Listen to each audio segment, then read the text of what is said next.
Assalamualaikum warahmatullahi wabarakatuh. Hello everyone. For the first, let me introduce myself. My name is Miftahul Jannah and I'm student of English Education Department, 5th semester, Faculty of Teacher Training and Education, University of Matlaul Anwar, Banten. And to fulfill the final assignment, Cross-Culture Understanding course, I will be an interpreter with the video of TEDx with the theme How Long It Takes to Change Your Life. So check it out. Have you ever thought to yourself before going to sleep, tomorrow is the day I'll change. Tomorrow is the day I'll get up early in the morning, have a healthy breakfast, go for a morning jog, breathe fresh air. Tomorrow is the day I want to change to who I really want to be, the best version of myself. Pernahkah Anda berpikir demikian sebelum tidur? Besok adalah hari saya akan berubah. Besok adalah hari saya akan bangun pagi-pagi. Sarapan sehat, pergi jogging, menghirup udara segar. Besok adalah harinya. Saya ingin berubah menjadi diri saya yang sebenarnya. Well, change doesn't come easy. You have to incorporate certain habits in your life that'll eventually lead to you becoming the best version of yourself. Perubahan memang tidak mudah. Anda harus menerapkan kebiasaan-kebiasaan tertentu dalam hidup Anda dan mengarah pada terciptanya versi terbaik dari dirimu. You'll also have to eliminate certain habits that are hindering your path. Well, how long will it take you to form a new habit or get rid of an old one? Anda juga harus menghilangkan kebiasaan-kebiasaan tertentu yang menghambat jalan Anda untuk membentuk kebiasaan baru atau menghilangkan kebiasaan lama. Most people will tell you it takes exactly 21 days for a person to form a habit or get rid of an old one. Kebanyakan orang akan mengatakan bahwa dibutuhkan tepat 21 hari bagi seseorang untuk membentuk kebiasaan atau menghilangkan kebiasaan lama.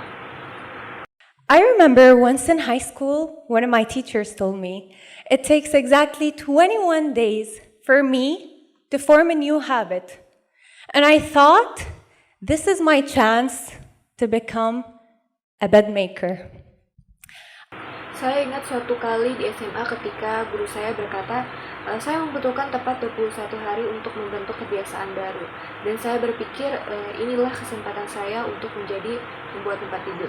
I thought that for the next 21 days, instead of getting up every day and yelling, "Mom, please don't forget to make my bed today," I thought I'd do it myself.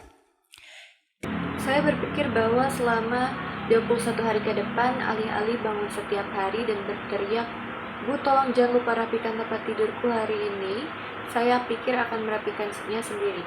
Day by day, early in the morning, 6 a.m., even on days I was running late, I got up every morning and I made my bed. And I hated every second of it.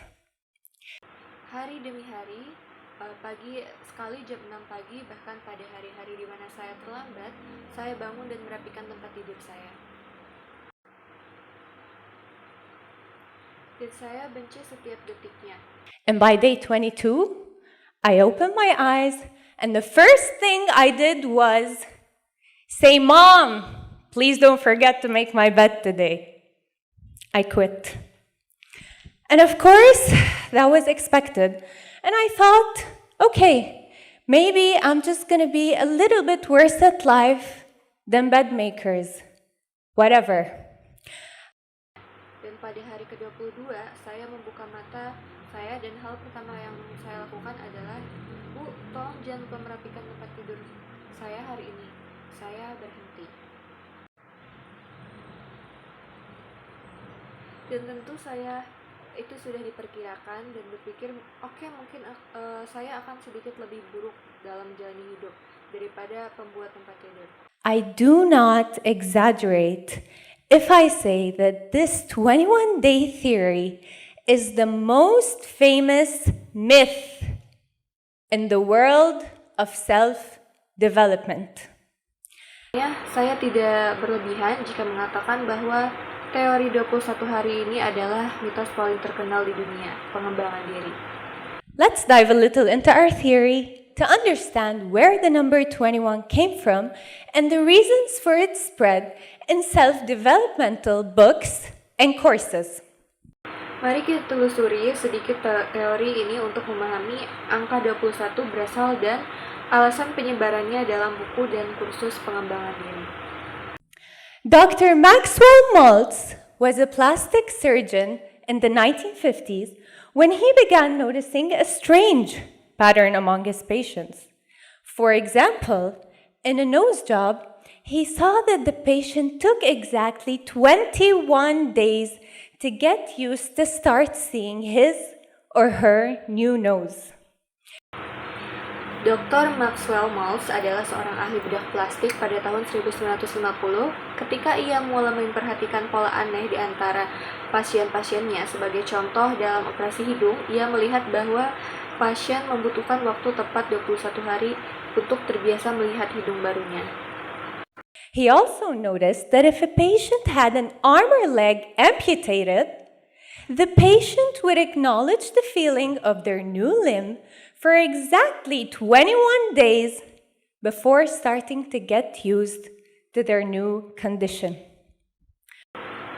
Ia juga melihat bahwa pasien yang diamputasi lengan atau kakinya akan merasakan anggota tubuh barunya selama tepat 21 hari sebelum akhirnya terbiasa dengan kondisi tersebut.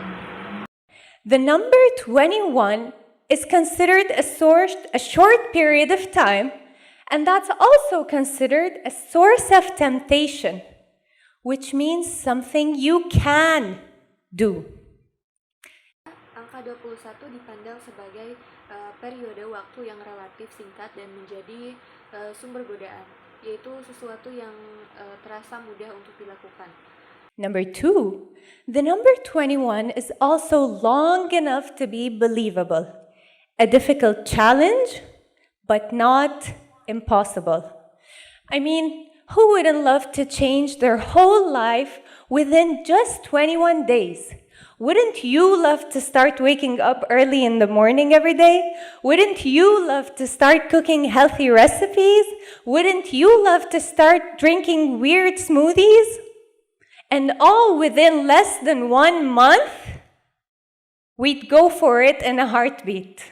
Alasan kedua yaitu angka 21 juga cukup lama untuk terasa masuk akal. Sebuah tantangan yang tidak mudah, tetapi juga tidak mustahil.